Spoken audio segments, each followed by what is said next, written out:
মাইলিশ ধরায় নিষেধাজ্ঞা চলাকালে ভারতীয় জেলেরা বাংলাদেশের সমুদ্র সীমায় ঢুকে ইলিশ ধরে নেয়। দীর্ঘদিন ধরে এই অভিযোগ বাংলাদেশের জেলেদের। ইলিশ রক্ষায় সমুদ্র সীমায় যুদ্ধজাহাজ মোতায়েন করেছে বাংলাদেশ।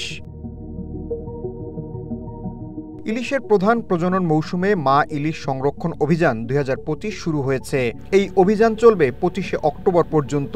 22 দিন দেশের নদ নদী ও সমুদ্র সীমায় ইলিশ আহরণ, পরিবহন, মজুত, ক্রয় বিক্রয় ও বিনিময় সম্পূর্ণ নিষিদ্ধ।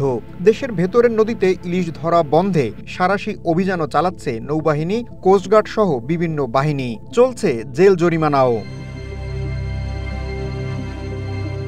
দেশের ভেতরের নদ নদীতে অভিযান চললেও বাংলাদেশের জলসীমায় ঢুকে ভারতীয় জেলেরা সাগর থেকে ইলিশ ধরে নিয়ে যায় বলে উপকূলীয় জেলেদের অভিযোগ।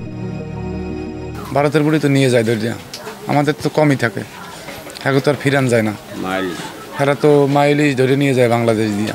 সাগর তো দেওয়াল দেওয়া নাই, হয়তো হেরা ধরে নিয়ে যাইতেছে। আমরা তো বাংলাদেশের দালিয়ারা হয়তো নাও বাইতে পারে যাইয়া, কিন্তু এটা একলগে দেওয়া উচিত, এইটাই স্বাভাবিক। তাদের দাবি, আইন মেনে বাংলাদেশের জেলেরা মাছ ধরা বন্ধ রেখে ক্ষতির মুখে পড়ে, কিন্তু ভারতীয় জেলেরা অবৈধভাবে বাংলাদেশের সমুদ্র সীমায় ঢুকে অবরোধের সময় ইলিশ ধরে নিয়ে যায়। এরা বন্ধ করে দেয়, হেরা ধরিয়ে লই দেয়। তো এই অবরোধের কোনো মূল্যই নেই, কোনো দামই নেই। অন্য মানুষ শাস্তি দেওয়া দাঁড়িয়ে আর স্যার আর কোনো গতি দেয় না।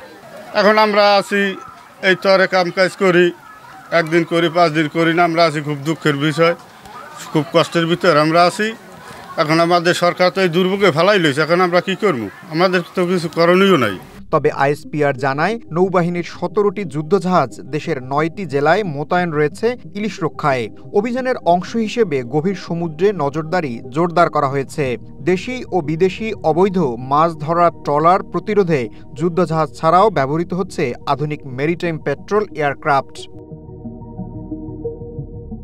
বাংলাদেশ নৌবাহিনীর টহল জাহাজগুলো ইলিশের প্রধান প্রজনন অঞ্চলে মোতায়েন রয়েছে। আইএসপিআর জানায়, প্রতি বছর অভিযানের অংশ হিসেবে বাংলাদেশ নৌবাহিনী এই দায়িত্ব পালন করে। ইশতিয়াক ইমন, ওয়ান নিউজ, ঢাকা।